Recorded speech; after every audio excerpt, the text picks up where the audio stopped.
자료 해석이잖아요. 이 과목이. 자료 해석이니까 자료 해석에서 여러분들이 진짜 딱 한마디만 제가 딱 전달하고 싶은 거를 뽑아보자 이렇게 생각을 했는데 그 한마디가 뭐였냐면 제가 작년에 제일 많이 했던 얘기더라고요.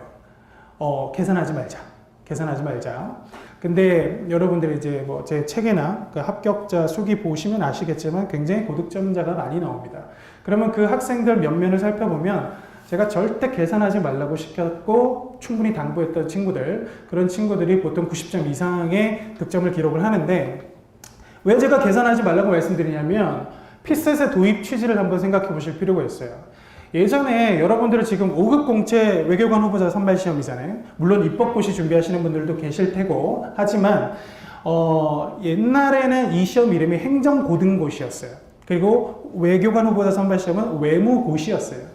그때는 1차 과목이 뭐였냐면 1차 과목이 헌법, 국어, 영어, 한국사, 뭐 행정법도 있었는데 자, 이 과목들이 여러분들 딱 보셨을 때 정말 어떤 거를 측정하기 위한 과목이라고 생각하세요? 이거는 지식의 암기 능력 여부 정도를 측정하는 시험 과목이에요. 그래서 실제로 이렇게 해서 고득점을 받은 이제 공무원들이 실제 이제 필드에 나갔을 때 얼마나 업무 수행을 잘 할 수 있는지에 대한 이제 의문이 들었던 거죠. 그래서 야, 국어 100점 맞으면 의사소통 능력이 좋은가? 뭐 이런 생각을 할 수 있고 영어를 쓰는 직렬은 뭐 특정적이죠. 그래서 우리가 모든 공무원이 다 영어를 쓰는 것도 아니고 그러면 조금 더 이걸 실효성 있게 과목을 바꿔보자라고 한 게 언제부터냐면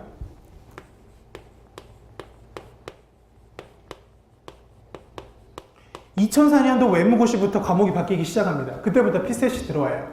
피셋은 어디서 처음 시작했을까요? 어디서 처음 시작했을까요? 일본에서 제일 처음 시작했어요.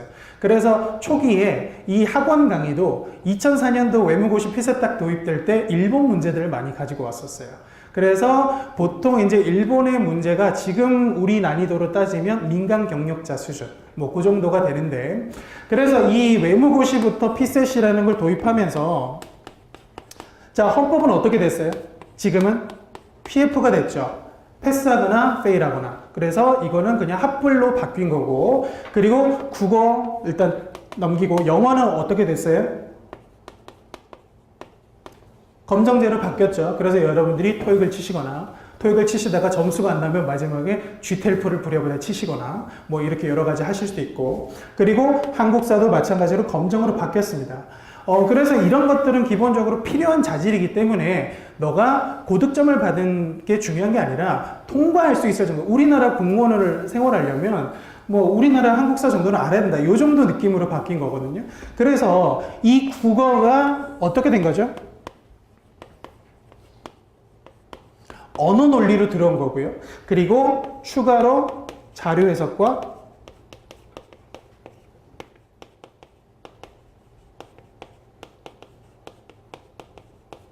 상황 판단이 들어온 거거든요.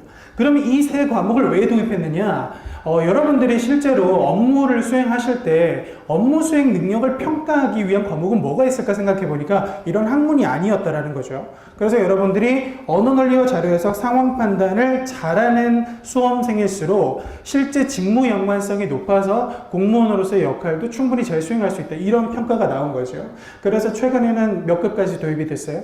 7급까지 도입이 됐습니다. 여러분들 올해 몇 년이에요?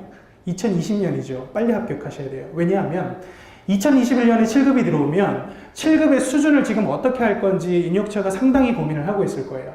그러면 7급은 결국에는 5급과 민간 경력자의 사이에서 출제될 건데 지금 민간 경력자 수준이 많이 올라오고 있거든요. 그리고 그 위에 5급이 있는데 7급을 넣으려면 5급이 저는 난이도가 뛸 가능성이 높다라고 생각해요. 그게 2021년도기 때문에 여러분들은 공부를 뭐 오래 하실 생각은 아니잖아요. 그죠?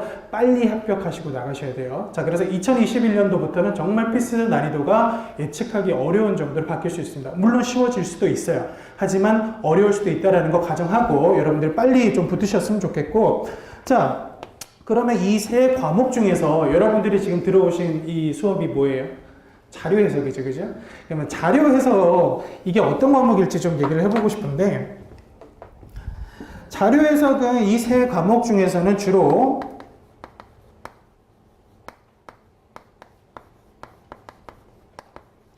자, 수치를 기반으로 하는 표나 그래프를 가지고 문제를 출제합니다. 그러면 여러분들이 이걸 푸시잖아요.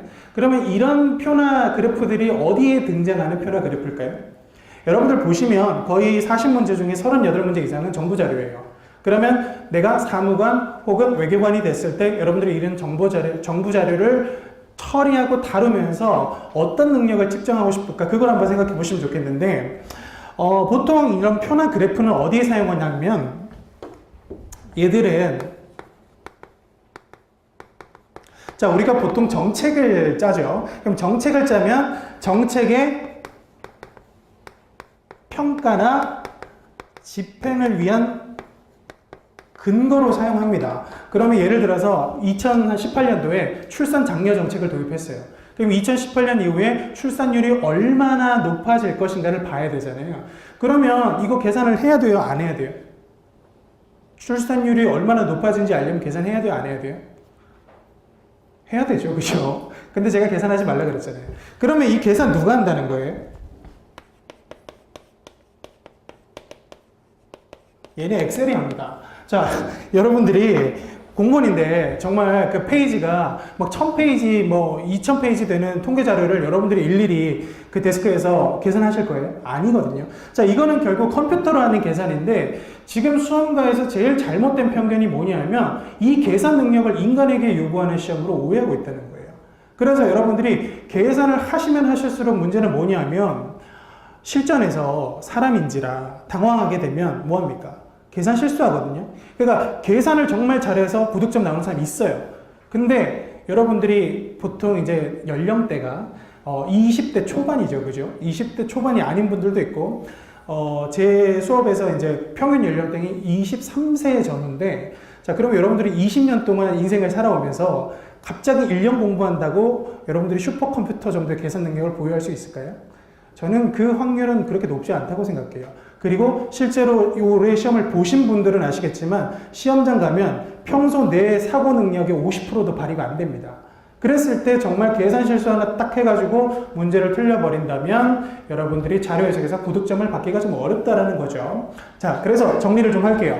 제가 드리고 싶은 말씀은 여러분들은 이게 옛날에는 이름이 고등고시였다고요. 근데 이 고등고시가 계산을 잘하는 사람이 고등공무원이 된다는 얘기가 아니라 이런 자료들을 보고 자료에 담긴 정보를 해석하고 평가할 수 있는 사람을 뽑고 싶은 시험이 바로 피셋이고 자료 해석이라는 거죠.